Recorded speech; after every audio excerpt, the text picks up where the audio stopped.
Hello guys, welcome back on our YouTube channel The Business बाबा। आज आपके सामने बहुत ही प्यारी बुक, ब्रांड न्यू बुक पेश है। उसकी समरी इस बुक में हम कंप्लीट करेंगे चैप्टर वाइज चैप्टर। सबसे पहले बुक का नाम जानते हैं, द वेलनेस रिवॉल्यूशन। हाँ जी, बिल्कुल सही सुना, द वेलनेस रिवॉल्यूशन। उसका हिंदी एडिशन, स्वास्थ्य क्रांति। अगले $1 ट्रिलियन उद्योग में अपनी किस्मत कैसे चमकाएं।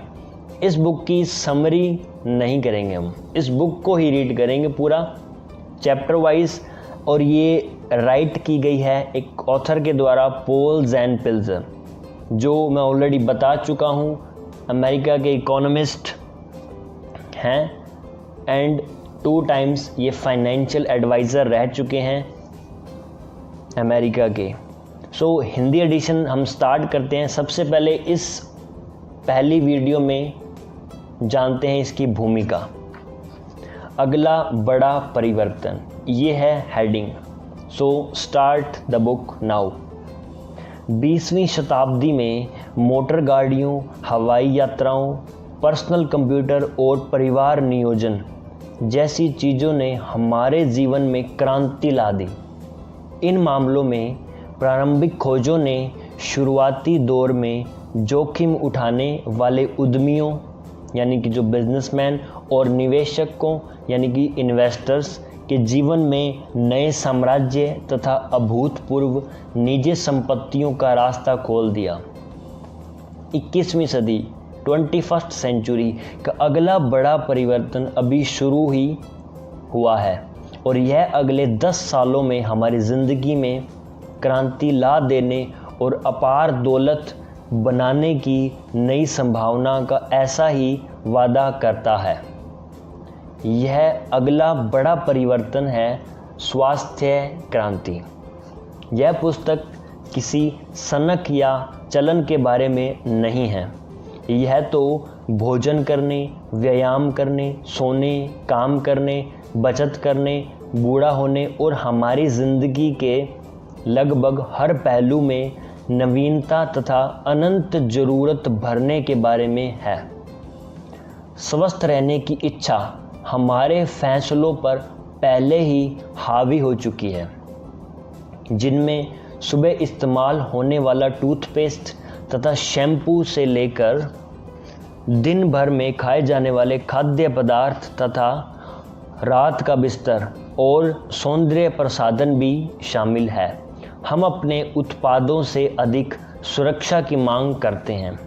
हम इनसे अधिक बचाव भी चाहते हैं। हालांकि हम इस जन जागरूकता की बढ़ती ज़रूरत के सिर्फ शुरुआती दौर में हैं, क्योंकि अधिकांश लोग अब भी यह नहीं जानते कि उनकी साधारण पसंद किस तरह उनके स्वास्थ्य पर असर डाल रही है। कितने ही स्वास्थ्य उत्पाद और सेवाएं बाजार में अब भी सुलभ नहीं हैं। इस पुस्तक में उभरते स्वास्थ्य उद्योग से वित्तीय और निजी तौर पर लाभान्वित होने वाले संबंधी सभी जरूरी जानकारियों के बारे में विस्तार से बताया गया है। मैं आपको दिखाऊंगा कि आप किस तरह इस विशाल अवसर पर अपना दावा पेश करें, किस तरह इस नव पूर्ण जीवन उद्योग में जगह बनाएं, जिससे आप खुद को ना सिर्फ बेहद अमीर बल्कि अविश्वसनीय तौर पर सुखी भी बना सकें। नेक्स्ट हेडिंग है, अगला बड़ा परिवर्तन। जब हेनरी फोर्ड ने पहली बार ऐसी मोटर गाड़ी का बड़ी संख्या में उत्पादन शुरू किया जो आम आदमी की पहुंच में थी, तो कई लोगों ने इस विचार की यह कहकर खिल्ली उड़ाई कि उन्हें कौन खरीदेगा। उस वक्त मोटर गाड़ियां चलाने लायक बहुत कम पक्की सड़कें थी, गैसोलीन स्टेशन का अस्तित्व ही नहीं था और अधिकांश लोग अपने कार्यस्थल से पैदल दूर पर ही रहते थे। लेकिन उत्पाद के प्रचुर उत्पादन के साथ साथ यह ज़रूरत बढ़ती गई। लोग उपनगरीय इलाकों में जाकर रहने लगे और उन्हें कारों की ज़रूरत पड़ने लगी। उसी दौरान साथ साथ गैसोलीन स्टेशन भी खुलने लगे। जल्द ही दफ्तर जाने या दैनिक ज़रूरतों की खरीदारी के लिए कार ज़रूरत बन गई। क्या होता अगर तब आपको यह बताया जाता कि हेनरी फोर्ड का मॉडल टी सिर्फ एक नया उत्पाद नहीं बल्कि वैश्विक अर्थव्यवस्था के पूर्णतया 10 खरब डॉलर यानी कि ट्रिलियन डॉलर 10 ट्रिलियन डॉलर्स के नए क्षेत्र का उदय है। क्या होता अगर तब आपको यह बताया जाता कि अगले 100 सालों में 50 करोड़ कारें सड़कों पर होंगी जो गैसोलीन स्टेशन, सड़क निर्माण, टायर बदलने, उपनगरीय इलाकों में गृह निर्माण और फास्ट फूड रेस्टोरों के 10 खरब डॉलर के सहायक उद्योग को जन्म देगा। क्या आपने इस विचार को स्वीकार किया होता, यह देखते हुए कि उन दिनों ना सड़कें थी ना गैसोलीन स्टेशन थे। लोग सुविधाजनक नज़दीकी जगहों पर हफ्ते के 6 दिन कम तनख्वाह पर काम करते थे। उनके पास हर रविवार को गांव तक सैर का भी वक्त नहीं हुआ करता था। इस विचार को स्वीकारने के लिए आपको भी दूरदर्शिता दिखाते हुए हफ्ते में 5 दिन 40 घंटे काम और स्वैच्छिक आय बढ़ाने के बारे में सोचना पड़ता। लेकिन मान लीजिए आप अपनी दूरदर्शिता से उबर आते और हेनरी फोर्ड तथा अन्य के नए स्वचालित शक्ति वाहनों को खरबों डॉलर के उद्योग की शुरुआत के रूप में देखते। ऐसे में आप एक जोखिम उठाने वाले उद्यमी या निवेशकों के रूप में अपना दाम कहाँ लगाते? यह गैसोलीन या डीजल कारों पर होता या इलेक्ट्रिक गाड़ियों पर? आपका दाव सड़क निर्माण पर होता या टायर जैसे बदले जा सकने वाले अन्य पुर्जों पर, या फिर रिहायशी इलाकों के विकास पर? और इसी तरह यह महत्वपूर्ण फैसला लेते हुए अगर एक बार इनमें से कोई एक क्षेत्र चुन लेते तो खास तौर पर आप क्या दावा पेश करते?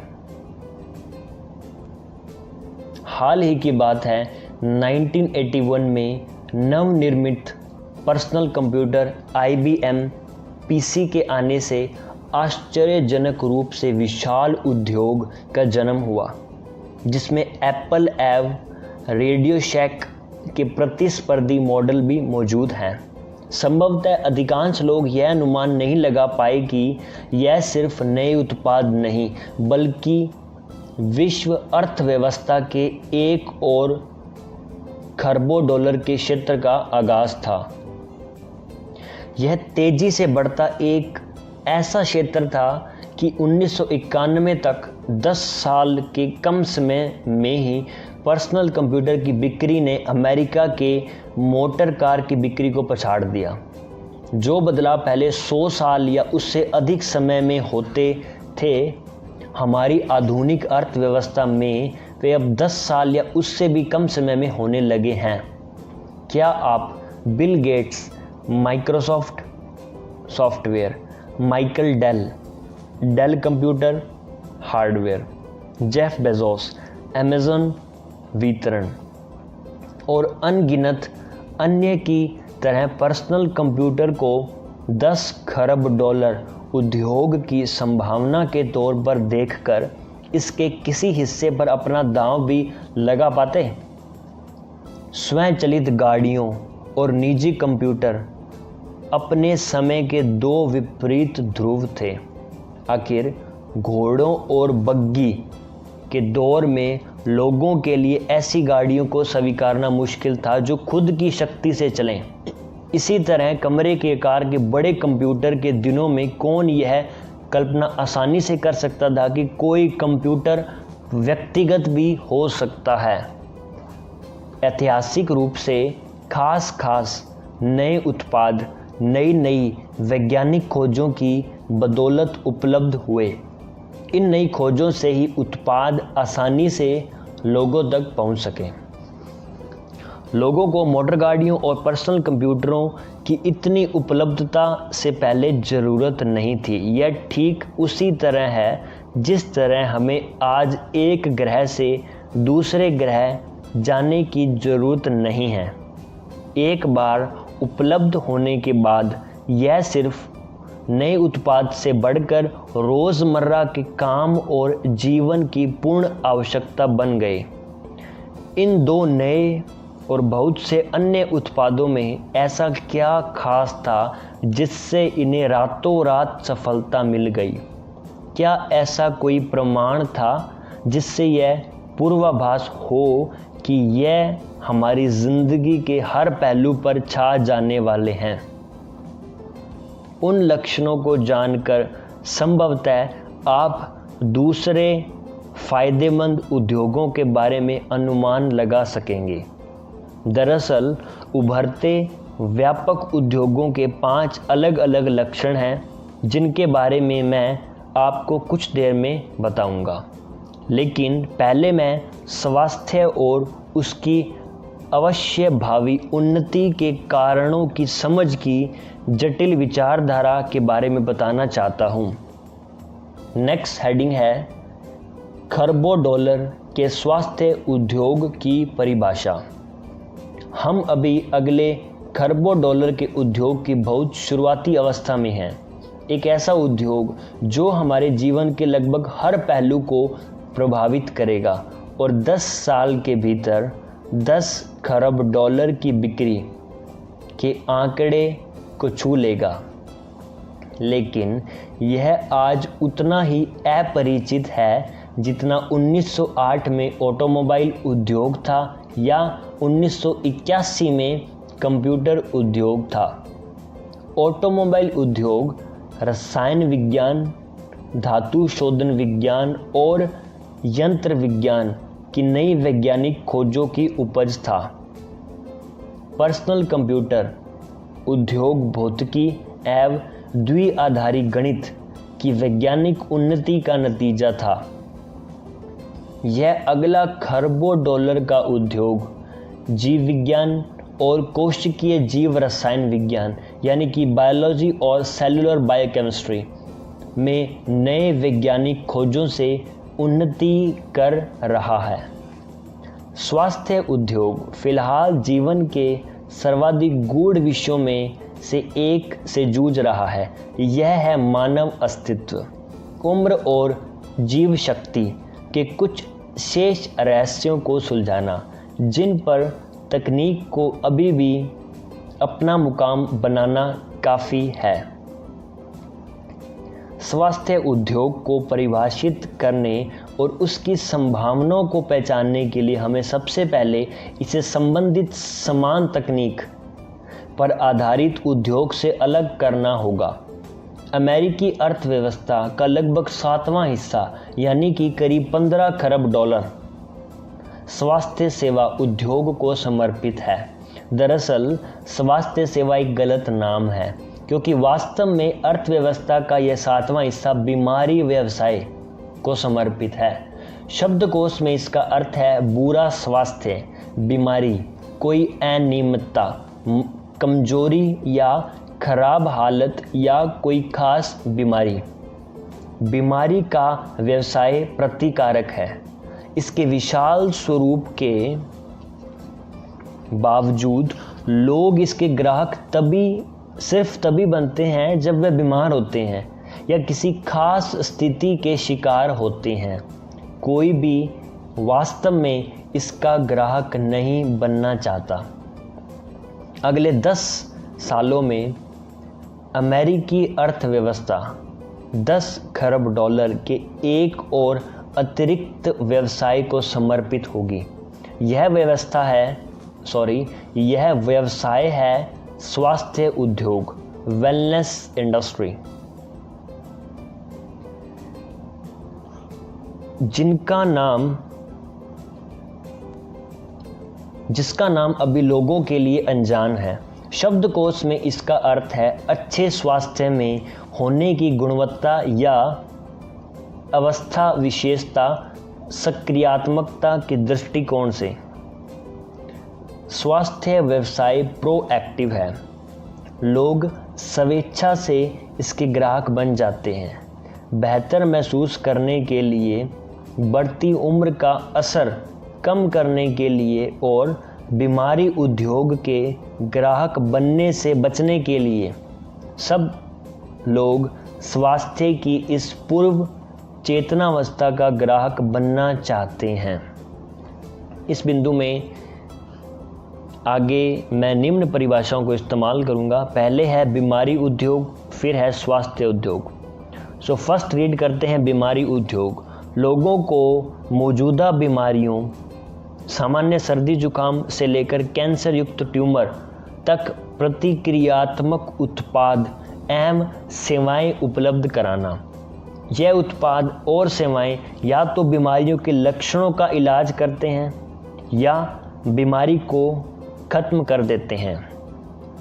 स्वास्थ्य उद्योग स्वस्थ लोगों जिन्हें किसी किस्म की बीमारी नहीं है को उपलब्ध कराए गए उत्पाद और सेवाएं ताकि वे ज़्यादा बेहतर महसूस करें व बेहतर दिखें, उन पर बढ़ती उम्र का असर धीमा या किसी भी बीमारी को शुरुआती दौर में ही खत्म किया जा सके। इस पुस्तक को कैसे पढ़ें? Next topic. इस पूरी पुस्तक में मैंने उन महत्वपूर्ण बिंदुओं को विशेष तवज्जो दी है जिनकी आवश्यकता आपको अपने परिवार, सहयोगियों, ग्राहकों, निवेशकों और साझेदारों को इस नए उद्योग के बारे में वर्णन करने के लिए होगी। मैंने उन बिंदुओं को भी विशेष महत्व दिया है जो नए उद्यमिता, निवेश करने, वितरण करने या आपको मौजूदा व्यवसाय को बदलने में आपकी मदद करेंगे। पहले अध्याय में मैंने अगले 10 सालों के लिए स्वास्थ्य उद्योग पर अपना दृष्टिकोण बताया है।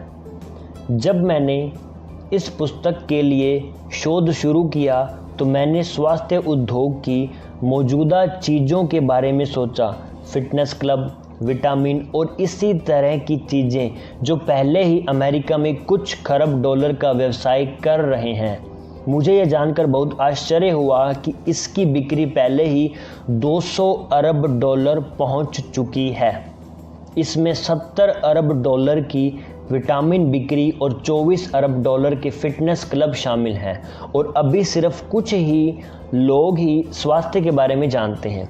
कल्पना कीजिए तब क्या होगा जब ज़्यादा लोग ये जानने लगेंगे कि स्वास्थ्य उनके जीवन की गुणवत्ता और दीर्घायुता बढ़ा सकता है। दूसरे अध्याय में मैंने समझाया है कि यह स्वास्थ्य के तारतम्य में किस तरह काम करती है। मैंने यह भी समझाया है कि मांग में नियमित वृद्धि कैसे हो सकती है। मैं दिखाऊंगा कि आज की 200 अरब डॉलर की मांग किस तरह आइसबर्ग की नोक की तरह है और ये नए उत्पाद तथा सेवाएं हमारी अर्थव्यवस्था में 10 खरब डॉलर के नए क्षेत्र की शुरुआत का प्रतिनिधित्व करते हैं।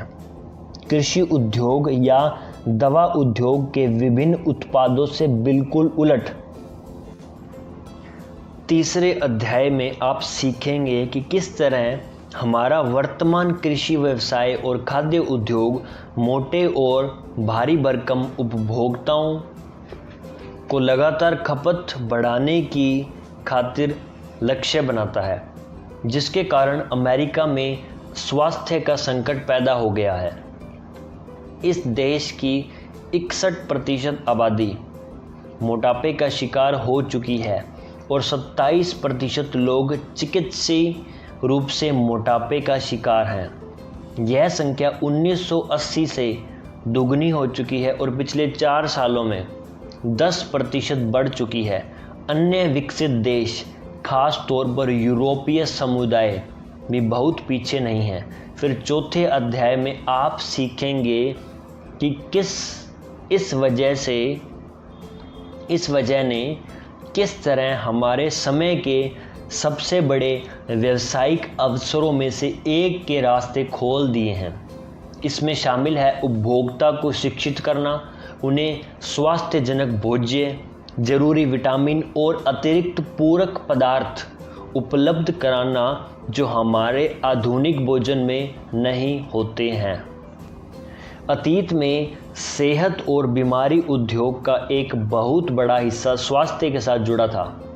पिछली शताब्दी की शुरुआत में टीकों और एंटीबायोटिक्स की तकनीकी प्रगति की बदौलत कई बीमारियों, छोटी माता, टाइफाइड, टीबी, पोलियो के बचाव विकसित कर लिए गए हैं, जो मानवता की इस युग पर लगाम है।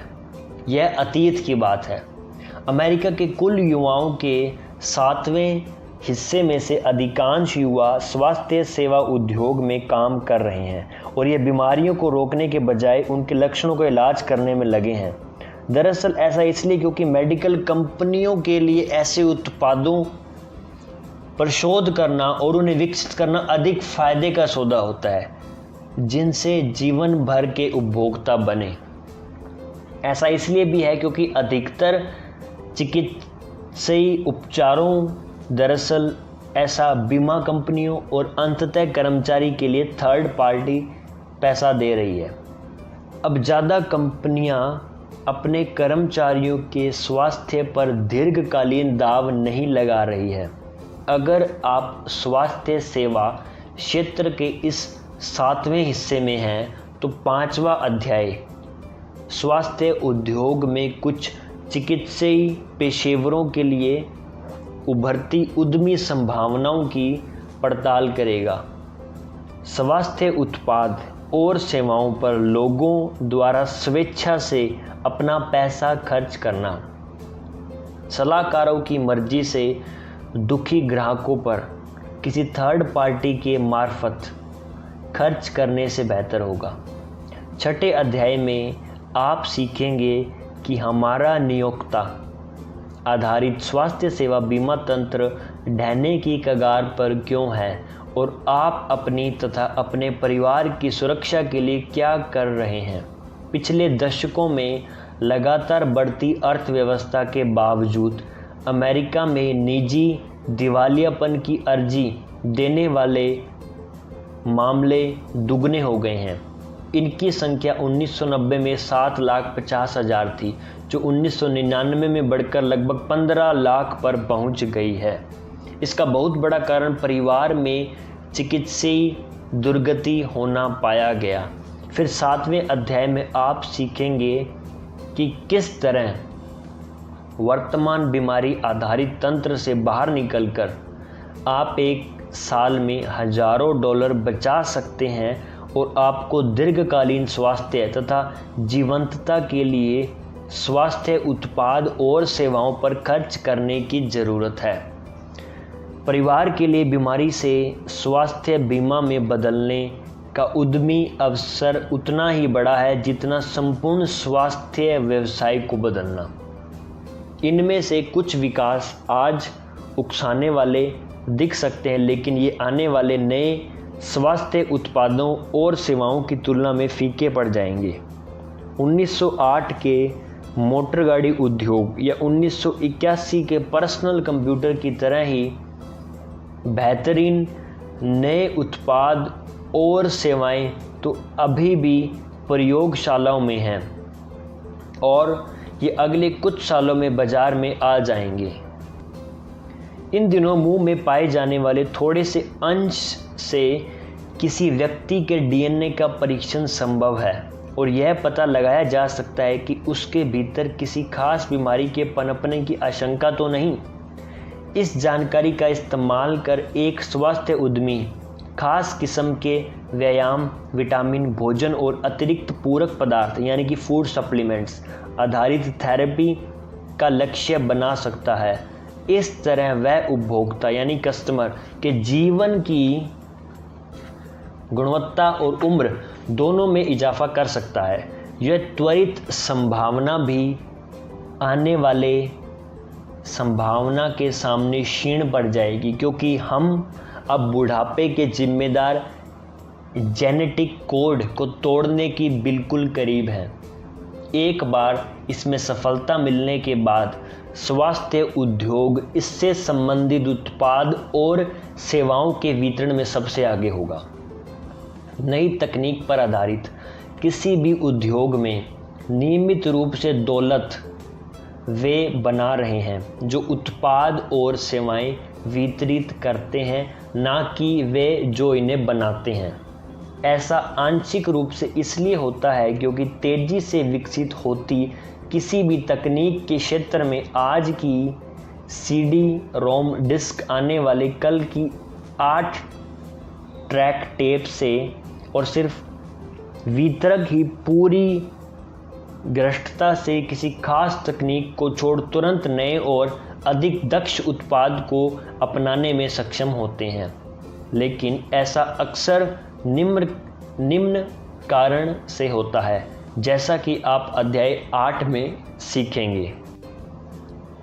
आज अधिकतर खुदरा उत्पादों की 70 से 80% लागत उसके वितरण में बढ़ती है, जिससे स्पष्ट होता है कि 1970 से 1999 के बीच दुनिया की सबसे ज़्यादा व्यक्तिगत दौलत उन लोगों ने क्यों बनाई जिन्होंने चीज़ों को बनाने के बजाय उनके वितरण पर ध्यान केंद्रित किया। अध्याय 8 में आप यह भी सीखेंगे कि हाल ही में वितरण में संभावनाओं की प्रकृति बदली है।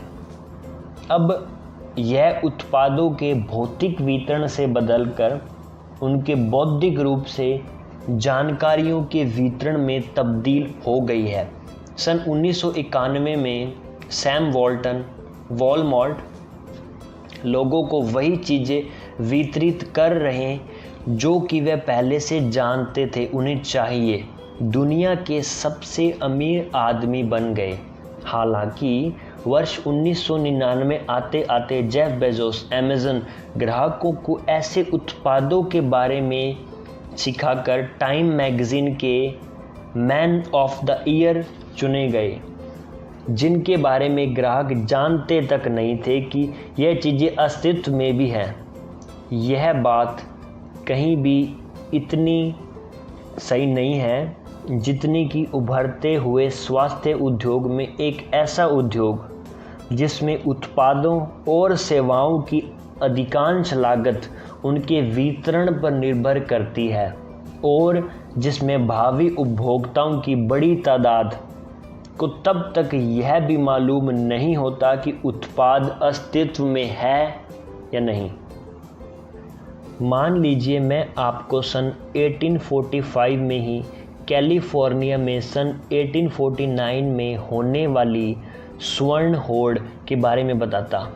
इस बात से कोई फ़र्क नहीं पड़ता कि आप अमीर बनने के लिए कितने प्रेरित होते और इस बात से भी नहीं कि कैलिफोर्निया जाने के लिए आप कितनी कड़ी मेहनत करते, लेकिन आप एक धेला भी नहीं कमा सकते थे जब तक आपको यह पता नहीं होता कि वहां पहुंचने के बाद आपको भाग्य कहां आजमाना है। सच तो यह है कि सोने की खोज में अपनी ज़िंदगी लगा देने वाले बहुत कम तथाकथित खदान मालिक अमीर बन पाए। कैलिफोर्निया की स्वर्ण होड़ में दौलत बनाने वाले वे लोग थे जिन्होंने पहले से आजमाई अपने हुनरों और संबंधों का इस्तेमाल स्वर्ण उद्योग में उत्पाद व सेवाएं मुहैया कराने में किया। हेनरी वेल्स और जॉर्ज फार्गो जैसे लोग जिन्होंने खदान मालिकों के लिए बैंकिंग और तेज यातायात सेवाओं के लिए वेल्स फार्गो कंपनी बनाई। हम अपने जीवन में अब तक जो करते आए हैं उसी आधार पर हमारी आनुवंशिक काबिलियतें, कार्य दक्षता और निजी संबंध तय होते हैं। अध्याय 9 में आप यह सीखेंगे कि इस 10 खरब डॉलर के स्वास्थ्य उद्योग में किस तरह आपको अपना दावा करना चाहिए। सेवाएं मुहैया कराने से लेकर उत्पाद वितरण और स्वास्थ्य कंपनियों में निवेश तक ढेर सारी संभावनाएं हैं, लेकिन हम में से प्रत्येक के लिए श्रेष्ठ वह है जो हमारे पास पहले से मौजूद पूंजी का सर्वश्रेष्ठ उपयोग करे। नेक्स्ट हेडिंग की ओर चलते हैं। विस्तृत उद्योगों की 5 विभिन्न विशेषताएं। सफलतम निवेशक और उद्यमी जानते हैं कि गुजरते झोंके और दीर्घकालीन रुझान में भेद कैसे किया जाए। विस्तृत उद्योगों की 5 विभिन्न विशेषताएं होती है जिनके बारे में मैं आपको बताने का वादा कर चुका हूं। आइए इन विशेषताओं पर एक नज़र डालें और उभरते स्वास्थ्य उद्योग में मज़ेदार प्रत्येक का विश्लेषण करें। अधिकांश लोग हेनरी फोर्ड को 1908 में मॉडल टी के साथ उभरे ऑटोमोबाइल उद्योग के खोजकर्ता के रूप में जानते हैं। हालांकि कारें दशकों से मौजूद थी, लेकिन रईसों के मन बहलाव के खिलौनों के रूप में। फोर्ड की वास्तविक खोज थी नई तकनीकों का इस्तेमाल करते हुए एक ऐसी कार बनाना, उनके शब्दों में ही, जो इतनी कम कीमत में मिले कि उसे अच्छी तनख्वाह ना पाने वाला व्यक्ति भी खरीद सके। ठीक ऐसा ही कहानी रेडियो, टीवी, रेस्टोरेंट, जेट हवाई जहाज की यात्राओं, VCR, fax machine, personal computer, email जैसी उन सभी खोजों के बारे में भी कही जा सकती है जो सर्वव्यापी हो गई और जिन्होंने हमारे जीने का तरीका बदल दिया। यह सभी उत्पाद जैसे कि ऑटोमोबाइल शुरुआत में अमीरों के लिए बनने शुरू हुए, फिर आम जनता के भीतर पहुंच वाली कीमत पर निर्माण की जा सकने वाली आधुनिक तकनीक विकसित होते ही यह सर्वव्यापी हो गए। यह इतनी लोकप्रिय क्यों हो गई? इन उत्पादों या सेवाओं में अतिरिक्त रूप से ऐसा क्या जोड़ा गया जिसका तब तक अमीर ही सबसे पहले लुत्फ लेते रहे? इन सभी उत्पादों और सेवाओं में खास से आम तक का सफ़र तय करने वक्त 5 अलग अलग विशेषताएं थी। अनुभवी उद्यमी और निवेशक आम जनता के लिए नया व्यवसाय शुरू करने से पहले इन सभी में 5 विभिन्न विशेषताओं का आकलन करते हैं। नंबर 1 सामर्थ्य, 2 पैर, 3 निरंतर खपत, 4 सार्वभौमिक मांग, 5 शीघ्र खपत। जो पहले की ओर बढ़ते हैं, सामर्थ्य। सन 1976 में जब वीसीआर पहली बार बाजार में आया तो हर परिवार को एक वीसीआर की चाहत थी, लेकिन बहुत ही कम $1500 की कीमत में इसे खरीद सकते थे। आधुनिक तकनीक ने इसकी कीमत घटाकर $100 से भी कम कर दी। इसके बाद सन 1990 तक कई वीसीआर बेचे गए। उस वक्त अमेरिका के 110 मिलियन घरों में 121 मिलियन वीसीआर थे। कुछ मामलों, खासकर मोटर कार या एकल परिवार के घरों के लिए, तेज़ी से आधुनिक होती तकनीक भी कीमतों को लोगों की पहुंच के भीतर नहीं कर सकी। लेकिन फिर एक नया उद्योग, कंज्यूमर फाइनेंस, उपभोक्ता को कर्ज देने के लिए उभरा, जिसने कीमतों को आसान मासिक किस्तों में बदल दिया। नंबर 2 पैर। कोई भी प्रचार किसी उत्पाद या सेवा को तब तक सर्वव्यापी नहीं बना सकता जब तक कि उसके पैर ना हो। यह ऐसी काबिलियत है जिससे उत्पाद एक बार आम आदमी द्वारा अपनाए जाने के बाद बगैर प्रचार के शेल्फ से लोगों तक पहुंचता है। कार, टीवी और पर्सनल कंप्यूटर ऐसे ही उत्पाद हैं जिन्हें दूसरों को आनंद उठाते देख लोग तुरंत पाना चाहते हैं। प्रचार कब्रिस्तान ऐसे उत्पादों से भरा पड़ा है जिनकी बिक्री प्रचार रुकते ही बंद हो गई। 3 निरंतर खपत। आज किसी नए उत्पाद के बारे में ग्राहकों को लुभाने के लिए प्रचार और विज्ञापन पर $100 से ज़्यादा खर्च बैठता है, और सिर्फ यह देखने के लिए होता है कि उसे यह उत्पाद पसंद है या नहीं। अगर वह उसे पसंद कर लेता है तो सफलता पाने के लिए उत्पाद व्यापार का हिस्सा बन जाता है ताकि वह इसे लगातार खरीदता रहे। टेलीविज़न और रेडियो के लगातार इस्तेमाल से विज्ञापन बिक्री बढ़ी, जिससे अधिक प्रदर्शन हुआ, जिससे ज़्यादा टेलीविज़न और रेडियो बढ़े। एक उपभोक्ता हर 5 साल में एक बार $100 का एक वीसीआर खरीदता है, तो हर वीसीआर सालाना सैकड़ों डॉलर की कमाई करता है और रिकॉर्डेड टेप्स का किराया आता है। जब लोग एक नया पर्सनल कंप्यूटर लेते हैं तो फिर तुरंत ही वह एक प्रिंटर चाहते हैं, एक बेहतर मॉनिटर, तेज इंटरनेट कनेक्शन, और बस यह बढ़ता जाता है। सर्वव्यापी उत्पादों को सफल होते रहने के लिए हमेशा निरंतर उपयोग होते रहना पड़ता है। सार्वभौमिक मांग। हमारे जीवन जीने का अंदाज बदलने वाला आम आदमी का व्यापार बनने, खासकर आज के ऊंचे तबके के पढ़े लिखे उपभोक्ता के लिए उत्पाद या सेवा ऐसी होनी चाहिए जिसके बारे में मैं पता चलते ही हर कोई उसे खरीदना चाहे।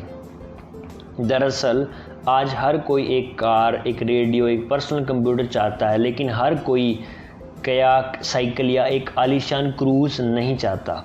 बहरहाल सार्वभौमिक मांग का यह मतलब नहीं होता कि कोई चीज़ सार्वभौमिक उत्पाद हो गई।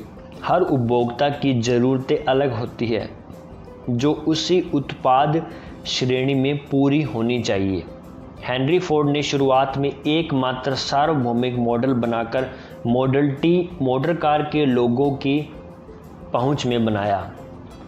वह अक्सर शेखी बघारते थे कि वह आपको एक कार बेचेंगे जिसका रंग आपकी पसंद का होगा, हालांकि यह लंबे समय तक काली रहेगी। हालांकि 1920 में फोर्ड जनरल मोटर्स से मात खा गए जब जीएम ने उच्च गुणवत्ता वाली कार विभिन्न रंगों में बाजार में लाना शुरू कर दी और मॉडल टी के बदलाव पसंद मालिकों को लगातार हर साल नए मॉडल्स उपलब्ध कराकर मांग को बरकरार रखने के लिए उकसाते रहे। 5th पॉइंट, शीघ्र खपत। आज के समय में सर्वव्यापी बनना चाह रहे नए उत्पादों और सेवाओं के लिए यह सबसे बड़ी चुनौती है कि व्यस्त उपभोक्ताओं के पास इतना वक्त होना चाहिए कि वह उसका आनंद ले सकें। लोकप्रिय होते आज के यह सर्वव्यापी उत्पाद मनोरंजक होने के साथ दरअसल उपभोक्ता का समय भी बचाते हैं। मोटर कार या जेट विमान उन्हें तेज़ी से मंजिल तक पहुंचा देते हैं। वीसीआर पर वह कम वक्त में फिल्म देख सकते हैं बजाय कि थिएटर आने की, और पर्सनल कंप्यूटर चिट्ठियों को टाइपराइटर की तुलना में कम समय में तैयार कर देते हैं। नेक्स्ट हेडिंग की ओर चलते हैं। स्वास्थ्य वह व्यापक उद्योग है जो कभी लुप्त नहीं होगा। कुछ समय पहले तक बहुत से स्वास्थ्य उत्पाद व सेवाएं सिर्फ अमीरों के लिए ही उपलब्ध थे। इस तरह के उत्पादों और सेवाओं के बारे में पहली बार मुझे तब मालूम हुआ जब हम कैलिफोर्निया के पैसिफिक में अपना पारिवारिक बीच हाउस बना रहे थे। वहाँ मैंने गौर किया कि मेरे धनाढ्य और नामचित पड़ोसी किस तरह अपने भोजन और स्वास्थ्य के प्रति संजीदा थे। स्वास्थ्य उपभोक्ता बनने के बाद मैंने पाया कि उच्च वर्गीय दायरे से बाहर बहुत से उत्पाद और सेवाएं मिलना मुश्किल हो जाता है। इसमें रेस्टोरों में स्वस्थ भोजन उपलब्ध कराने से लेकर होटल में जिम की सुविधा तक शामिल थे। आज स्थितियां बदलना शुरू हो गई है। हर दिन ज़्यादा से ज़्यादा रेस्टोरों स्वस्थ भोजन परोसते हैं। नई व्यायाम सुविधाएं खुल रही हैं। ज़्यादा विटामिन्स और विभिन्न अतिरिक्त पूरक पदार्थ मुख्य धारा के विज्ञापनों में जगह बना रहे हैं। लेकिन क्या स्थितियां इतनी बदल चुकी है कि स्वास्थ्य उद्योग उच्च वर्ग से आम वर्ग की तरफ छलांग लगाने के लिए तैयार है? इस सवाल के जवाब के लिए आइए हम सर्वव्यापी उत्पादों की 5 विशेषताओं पर नज़दीकी नज़र डालें और यह देखें कि स्वास्थ्य उद्योग इनमें से प्रत्येक से किस तरह जुड़ा है। पहला, क्या स्वास्थ्य उत्पाद और सेवाएं पहुंच के भीतर हैं?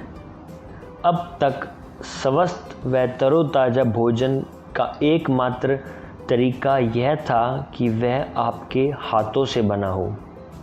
रेस्टोरेंट या तो महंगा गरिष्ठ भोजन परोसते थे या डिब्बाबंद प्रसंस्कृत भोजन। आज पौष्टिक भोजन ना सिर्फ पौष्टिक भोजन वाले रेस्टोरेंट में उपलब्ध है, बल्कि अधिकांश रेस्टोरेंट में सस्ती दरों के स्वास्थ्य विकल्प भी अपने मेन्यू में जोड़े हैं। जैसा कि आगे हम विस्तार से पड़ताल करेंगे कि दूसरे स्वास्थ्य क्षेत्रों में भी इसी तरह से कीमतों में गिरावट आई है। पर्सनल ट्रेनर अब 1 घंटे में सिर्फ एक हस्ती के लिए काम करने के बजाय दर्जनों के लिए काम करते हैं। साथ ही गुणवत्तापूर्ण विटामिन्स और अतिरिक्त पूरक पदार्थ अब बाजार में तैयार उपलब्ध हैं। इन्हें आपको उगाने या मिश्रण करने की ज़रूरत नहीं होती। इसके अलावा जब स्वास्थ्य को जेब की पहुंच में लाने की बात आती है तो और बीमारी पर खर्च करने के लिए बचत का जरिया नहीं हो, तो नई स्वास्थ्य बीमा योजनाएं तेज़ी से उभर रही हैं, जिनसे स्वास्थ्य पर खर्च होने वाला पैसा अदा किया जा सकता है।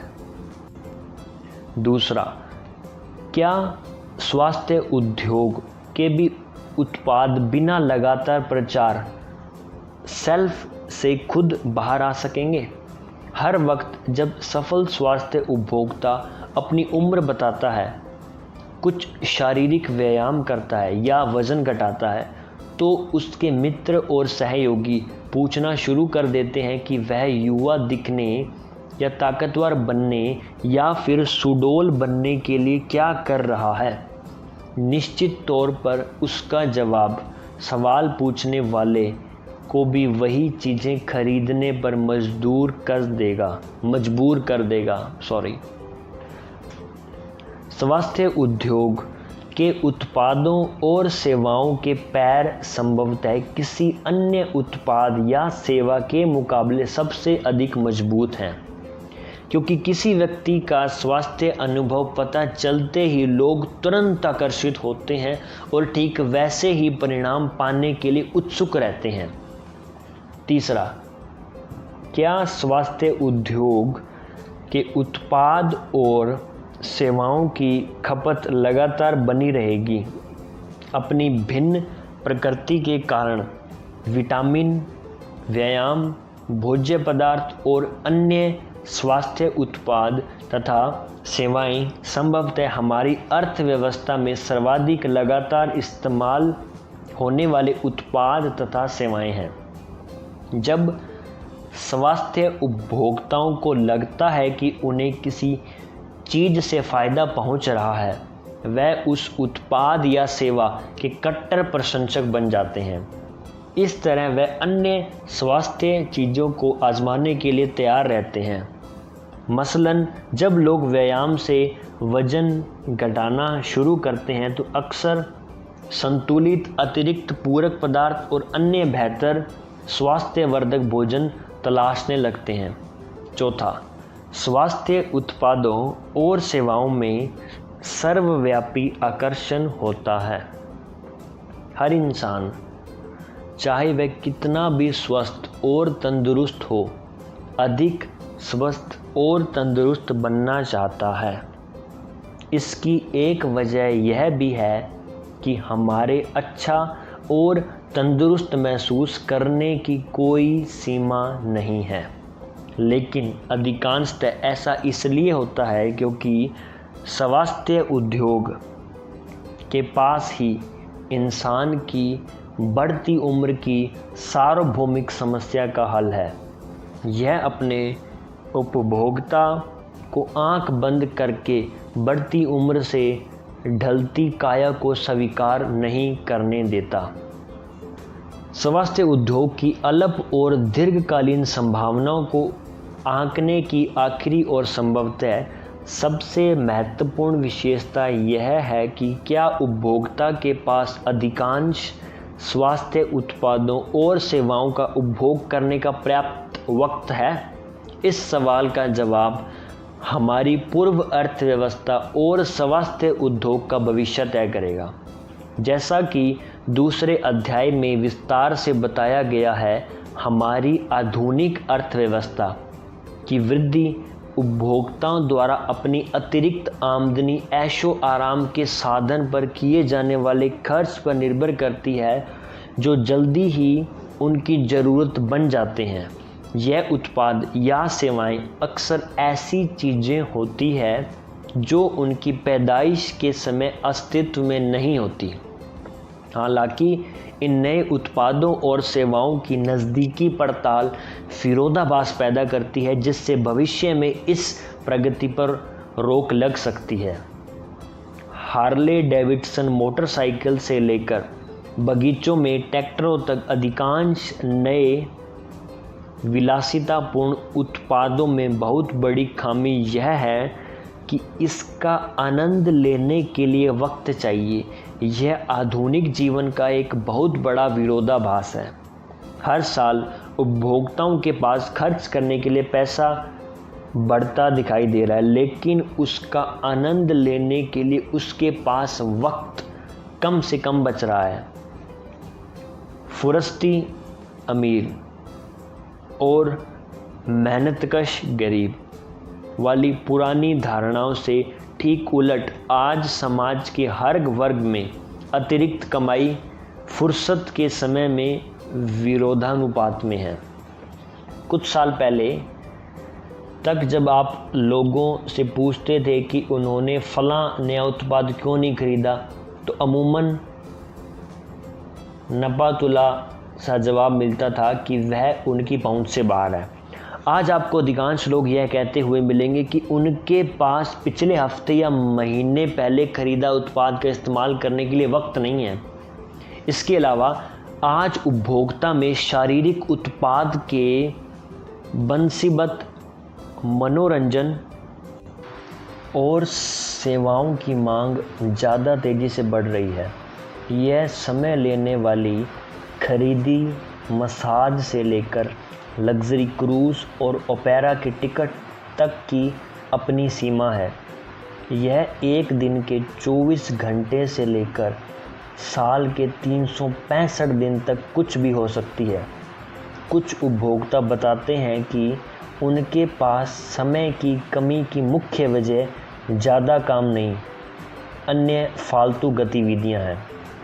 हमारी आधुनिक अर्थव्यवस्था उपभोक्ताओं की इन गैर आर्थिक सीमाओं में पिसकर रह जाएगी यदि हमारी तकनीक ऐसे उत्पादों और सेवाओं का निर्माण नहीं कर सकी जिनका आनंद उठाने के लिए बहुत ज़्यादा समय की ज़रूरत ना पड़े। स्वास्थ्य उत्पाद और सेवाएं संभवतः उपभोक्ता के सिर्फ एक वर्ग का प्रतिनिधित्व करती है जिसका आनंद लेने के लिए वक्त नहीं लगता। खर्च किए गए पैसे से व्यक्ति दफ्तर में, घर पर और इनके बीच के हर पल में तंदुरुस्त महसूस करता है, खुश रहता है, युवा दिखता है या स्वस्थ महसूस करता है, जिससे उसे पुरस्कार मिलते हैं। यह स्पष्ट है कि मोटर गाड़ियों और पर्सनल कंप्यूटर की तरह ही स्वास्थ्य चेतना भी हमारे जीवन को बदलने के बारे में है। इससे पहले कि मैं यह समझाऊं कि कैसे आप यानी एक उद्यमी अतुलनीय प्रगति क्षमता वाले इस विस्तृत और अनंत उद्योग से लाभ उठा सकते हैं, आइए पहले देखते हैं कि यह उद्योग कैसे शुरू हुआ और कितना विस्तार करेगा। आज की पहली वीडियो में हमने बुक को ऑलमोस्ट स्टार्ट कर दिया है, इसके बाद चैप्टर्स हैं वो हम कंप्लीट करेंगे। एंड अच्छा लगा so please share the video maximum to maximum, awareness ज़रूर फैलाइए, यही हमारा गोल है। Thank you so much, bye bye.